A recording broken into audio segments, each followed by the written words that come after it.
जय हिंद मित्रों। दोस्तों, पिछली कुछ कड़ियों से हम लगातार जीवन के उन मर्मों की चर्चा कर रहे हैं जो मनुष्य को हमेशा हर सांस में प्रसन्नचित्त रखते हैं। दोस्तों, मैं आपसे अपने अनुभवों की बात कर रहा हूं। मैं कोई पुस्तकों और ग्रंथों की बात नहीं कर रहा हूं। पिछले 35-40 सालों से स्वामी विवेकानंद के मार्ग पर धरातल पर चल रहा हूं। उसके लिए मैंने गरीबी भी सही है, वेदनाएं भी सही हैं, बहुत कष्ट सहे हैं, और उन्हीं अनुभवों के आधार पर जो मुझे अच्छा लगता है मैं आप लोगों से वो चीजें शेयर करता हूं। आप देखें कि 19वीं शताब्दी के काल में स्वामी दयानंद, लाला लाजपत राय, बाल गंगाधर तिलक, स्वामी रामतीर्थ, महायोगी अरविंद और स्वामी विवेकानंद जैसी महान आत्माओं ने इस भारत के इतिहास को पुनर्जागरण काल के अंदर एक नए भारत के आयाम दिया है। किसी ने कहा, उठो, जागो, संघर्ष करो और जब तक न रुको जब तक जीवन का लक्ष्य प्राप्त न हो जाए। लाला लाजपत राय ने कहा कि भारतीयों पर पड़ी हुई एक एक लाठी ब्रिटिश साम्राज्य के लिए कील और कफन का काम देगी। बाल गंगाधर तिलक, स्वराज्य मेरा जन्म सिद्ध अधिकार है और मैं इसे लेकर रहूंगा।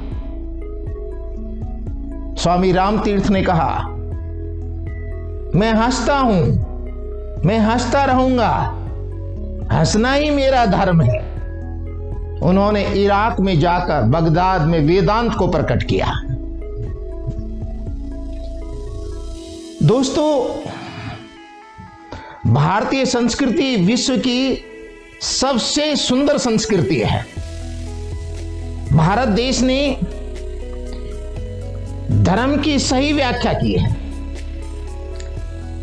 हमने किसी देश पर कभी कोई आक्रमण नहीं किया है। भारतीय संस्कृति के उपनिषद और वैदिक ऋचाएं मनुष्य को मृत्यु से ऊपर उठाती हैं, अभयदान देती हैं। क्या तुम डरते हो? किससे? ईश्वर से। तुम तो मूर्ख हो। मनुष्य से तुम कायर हो। पंचभूतों से उनका सामना करो। अपने आप से नहीं, अपने को जानो और कहो, अहम ब्रह्मास्मि, मैं ब्रह्म हूं, मैं ब्रह्म में रहता हूं, ब्रह्म ही खाता हूं, ब्रह्म ही पीता हूं, ब्रह्म ही जीता हूं। कौन कहेगा? तुम्हें अपनी साधनाओं के माध्यम से यहां तक पहुंचना होगा, और साधनाएं आप अपने घर में रहकर कर सकते हैं। आपको इस संसार में कहीं दूर जाने की जरूरत नहीं है। केवल आपको अपने में स्थित प्रज्ञ होना है। हर परिस्थिति में आप ब्रह्म के साथ जी सकते हैं।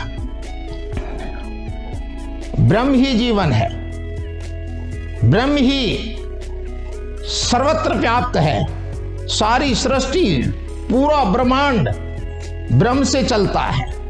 अहम ब्रह्मास्मि, अहम ब्रह्मास्मि, मैं वही ब्रह्म हूं। इसको साथ साथ प्रकट करना होगा और आपको इसको जानना होगा।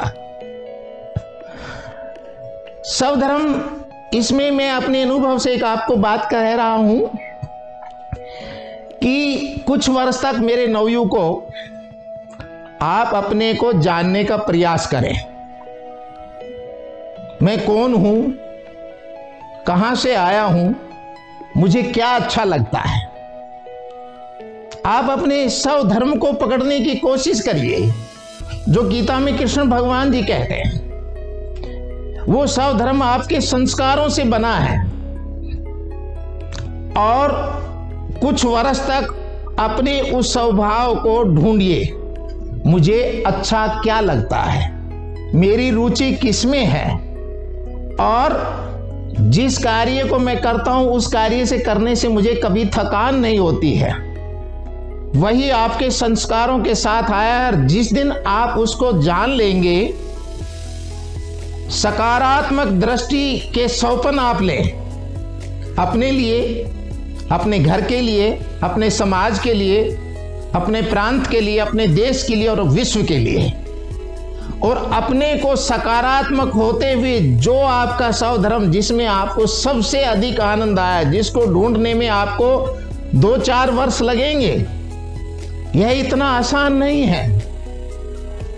स्वधर्म को जानना कि मैं कौन हूं, कहां से आया हूं, मुझे क्या अच्छा लगता है, उसको आप कुछ वर्षों में नहीं जान सकते। आपको लगातार 5-7 वर्ष तक लगातार अपने को प्रयास करना होगा, और एक स्थिति यह आएगी कि आपको सब ये पता लगेगा कि इस काम को करने में मुझे जीवन में बहुत आनंद आता है और मुझे थकान नहीं होती। फिर आप चलिए, फिर आप उसका पीछा करिए, फिर आप दौड़िए उसमें, चाहे आपका विरोध होता हो, चाहे संसार आपके सामने आके खड़ा हो जाए, क्योंकि आपने अपने ब्रह्म को पाया है। वहां आपके सामने समस्या आएंगी, आपके सामने निश्चित रूप से भयानक, आपके सामने विभिन्न परिस्थितियों को आपको सहना होगा, चलना होगा, और इस मार्ग में आपको एक ध्यान रखना होगा। यदि आपने अंदर कहीं से किसी से सहायता चाहिए और आप कहीं परावलंबी के अंदर कहीं कुछ भी थोड़ा सा भटके, तो आप वहां तक सफल नहीं होंगे। आपको सहायता स्वयं अपने में से ढूंढनी है। जो इस संसार की सारी कायनात है तुम्हारे 6 फीट के शरीर में है, उसमें से आपको मथना होगा, उसमें से आपको उसको निकालना होगा। और जब आप उस मार्ग के ऊपर दिन प्रतिदिन बढ़ेंगे तो आप में आत्मबल प्रकट होगा, और यही आत्मबल आपको संसार के अंदर आपके लक्ष्यों को प्रेषित करेगा और उन लक्ष्यों के ऊपर आपको ले कर जाएगा, और आप निश्चित रूप से सफल होंगे। आपने एक घोड़े की कहानी सुनी होगी, बहुत इंटरेस्टिंग है। मनुष्य पहले जंगल में रहता था, घोड़ा भी जंगल में रहता था, हिरण जानवर 12 सिंगा भी जंगल में रहते थे। घोड़ा एक बार 12 सिंगे से टकरा गया और 12 सिंगा ने उस घोड़े को घायल कर दिया। अपने सींगों से घोड़े की हालत खराब हो गई। घोड़ा दौड़कर मनुष्य के पास आया और कहा कि मेरी मदद करो। मनुष्य ने घोड़े को अपने पास प्रेम से बुलाया और कहा, मैं तुम्हारी जरूर मदद करूंगा। मेरे पास धनुष है, मेरे पास बाण है, तुम मुझे अपनी पीठ पर बैठाओ और उस 12 सिंगा के पास लिए चलो। मनुष्य धनुष बाण लेकर घोड़े की पीठ पर बैठा और घोड़ा उसे 12 सिंगा के पास लेकर गया जिसने उस घोड़े को घायल किया था। मनुष्य ने अपने बाण से उस 12 सिंगे को मार दिया। घोड़ा बहुत प्रसन्नचित हुआ। वह उस मनुष्य को अपनी पीठ पे बैठाकर उसके घर तक ले आया और घर पर लाकर उसका धन्यवाद प्रकट किया और कहा कि अब मुझे आप जाने की इजाजत दें। मनुष्य ने कहा, कहाँ जाओगे? उसने कहा कि मैं अपने स्थान पर जाऊंगा। उसने कहा कि मैंने आपको जानवरों से बचाया है, आप जंगल के जितने जानवर हैं आप उनसे हमेशा यहाँ सुरक्षित रहेंगे और आप तो बहुत मेरे लिए उपयोगी हैं, मैं आपको कैसे छोड़ सकता हूं? आप यहां से नहीं जा सकते। घोड़े की जो स्वतंत्रता थी, जो उसका स्वावलंबन था, वो समाप्त हो गया। वह मनुष्य के पास रहने लगा। यही पराधीनता, जंगल से तो उसने अपना जीवन भी बचा लिया था और जीवों से उसको किसी तरह का भय नहीं था, लेकिन उसने मनुष्य की दासता को स्वीकार कर लिया। और दासता आप जानते हो, संपूर्ण विकास किसी का नहीं कर सकती है। यदि विकास चाहते हो तो स्वावलंबी बनो। यही हालत मनुष्य की है। आज मनुष्य कितनी प्रकार की घर में घर गृहस्थी, सारी तरफ से धन दौलत, गाड़ी बंगले, जमीन जायदाद, कितने सारे घोड़े, काम क्रोध लोभ मद माया, कितने सारे घोड़े लिए वो फिर रहा है। उनको कैसे अपने से दूर करेगा? कर सकता है, कर सकता है। संसार के इन महापुरुषों ने, संतों ने किया है, आप भी कर सकते हैं। लेकिन इसके लिए दशकों चाहिए, 10 साल, 15 साल, 20 साल। आप देखिए ना, दूध है, दही जमाते हैं, दूध को गर्म करके सर्दियों के दिनों में तो थोड़ा सा उसे गुनगुना करके उसके ऊपर गर्म कपड़ा भी रखते हैं, तो सुबह दही जमा हुआ मिलता है। पिछले हजारों सालों से हमारे पूर्वज दही जमाते हुए आए हैं। हम अपना भोजन करते हैं, भोजन जाने के बाद उसको पचने में समय लगता है, बहुत कुछ समय लगता है। हम जमीन के अंदर बीज डालते हैं, पौधे बनने में समय लगता है। हम कभी ये शिकायत नहीं करते कि इसमें समय लगता है। बीज से पौधे बनने में 5 वर्ष लगता है, दूध से दही जमने में 8-10 घंटे लगते हैं, लेकिन हमने अभी आज तक कभी किसी से शिकायत नहीं की, क्योंकि हम जानते हैं इसमें समय लगता है। मनुष्य अपने जीवन में धर्म कर्म करता है, लेकिन जब उस पर कोई विपरीत परिस्थितियां आकर खड़ी हो जाती हैं तो उसके भीतर से एक आवाज आती है, मैं तो धर्म कर्म बहुत अच्छा किया है, दान किया है, पुण्य किया है, धर्मशालाएं बनवाई हैं, और ये कष्ट मेरे लिए किस लिए? धर्म के अंदर भी आपको और मनुष्य उन कष्टों से अपनी श्रद्धा और अपनी आस्था को तोड़ देता है। उसे ये नहीं मालूम कि जितना लंबा मार्ग इस अध्यात्म में है वो कठोरता है, उसके अंदर आपको सहन करना होता है, आपको उसमें जाना होता है। यह दूध दही और जो भोजन है, जो कुछ घंटों में, ये तो कई दशकों की तपस्या के बाद जीवन उस आयाम की ओर जाता है। आप अपनी आस्था और श्रद्धा क्यों तोड़ते हैं? ये मार्ग लंबे मुकाम का है और लंबे समय तक इसमें चलना होता है। थकान इसमें कभी नहीं होगी, क्योंकि ईश्वर तत्व तुम्हारे साथ जुड़ गया है, वो बीज तुम्हारे भीतर आ गया है स्वावलंबन का, आत्मविश्वास का। आप उस पर चलते रहिए। दूध में जिस तरह से मक्खन होता है, चकमक के पत्थर में आग होती है, ठीक इसी तरह से तुम्हारा साक्षात ब्रह्म तुम्हारे अंदर है। उसको हमेशा अनुभव कीजिएगा।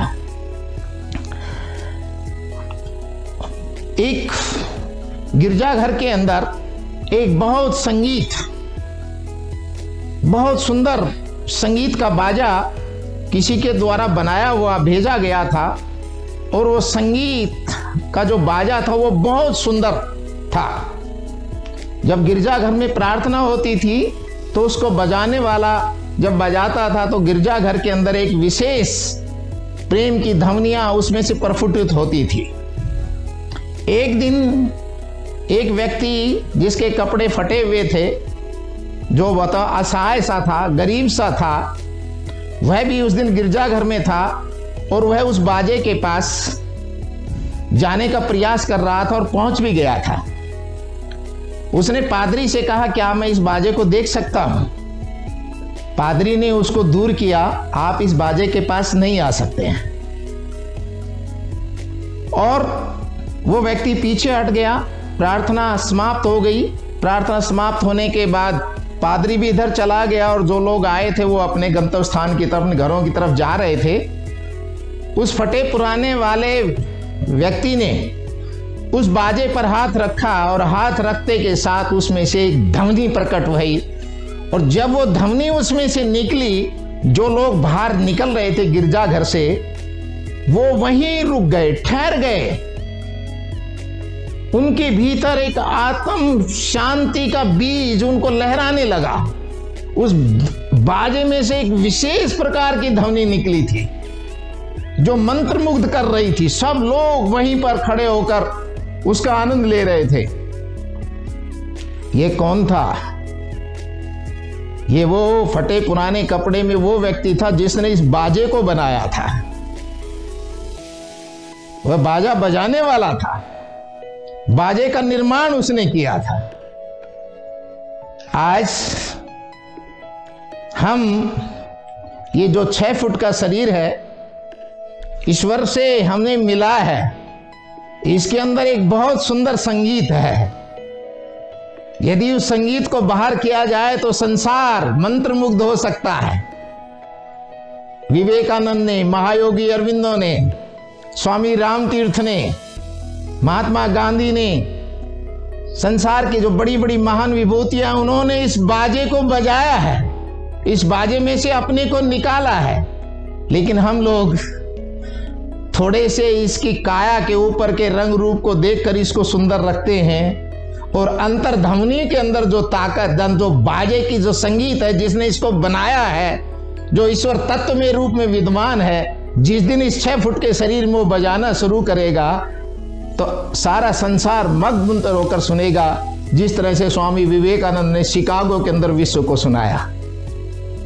दोस्तों, मैं आपसे प्रैक्टिकल बात कर रहा हूं, मैं जी रहा हूं, मैं जो आपसे बातें बता रहा हूं। जीवन में कोई कष्ट नहीं है। जीवन के इस 6 फुट को हमने कामनियों में और दूसरे छोटे मोटे श्रृंगारों में अपने को खो दिया है। इसके भीतर एक शाश्वत आनंद है, ये तुम में से प्रकट हो सकता है, लेकिन मार्ग कठोर भी है, अच्छा भी है, इस पर चलने में आनंद भी है। चलने का एक बार साहस करिए, फिर संसार में जो चीज तुम पाना चाहते हो वो अपने आप चले आएगी। हम ईश्वर से मांगते हैं, ईश्वर के सामने हमेशा कुछ ना कुछ उनसे मांगते ही रहते हैं, लेकिन हम कभी ईश्वर को ये धन्यवाद नहीं देते कि उसने हमको पहले बहुत कुछ दे रखा है। हम उसको देखने की कोशिश ही नहीं करते हैं, मांगते चले जाते हैं, मांगते चले जाते हैं, लेकिन उसने दिया है उसका सेवन तो हमने आज तक कभी किया ही नहीं है। मेरे दोस्तों, तुम्हारे भीतर अनंत शक्ति है। ईश्वर ने तुम्हारे पास अनंत शक्ति को छोड़ा है, उसको अपने भीतर से कुछ समय दीजिए। बाहर से टेलीविजन, नेट, फोन, व्हाट्सएप, खो गए हो तुम लोग खो गए हो दूसरी दुनिया में। बाहर से डालते ही रहते हो, डालते ही रहते हो, डालते ही रहते हो। मैं आपसे पूछता हूं कि आप 24 घंटे अपने भीतर से कितना निकालते हैं, बताइए। भीतर बहुत कुछ है, लेकिन उसके लिए आपके पास 10 मिनट भी नहीं है। बाहर 24 घंटे आप दुनिया भर की चीजें अंदर डालते रहते हैं। अंदर से 10 मिनट जो भीतर, उसके लिए 10 मिनट वो सुंदर आपका आत्मा का बाजा कैसे बजेगा जब आप उसका प्रयोग ही नहीं करेंगे। आइए मित्र, मैं आपका हितैषी हूं, मैं आपसे चिल्लाकर कह रहा हूं, बड़े प्रेम से कह रहा हूं, तुम्हारे पास अनंत शक्ति है। उस शक्ति को अपने में जगाइए और आनंद लीजिए। जय हिंद, जय भारत।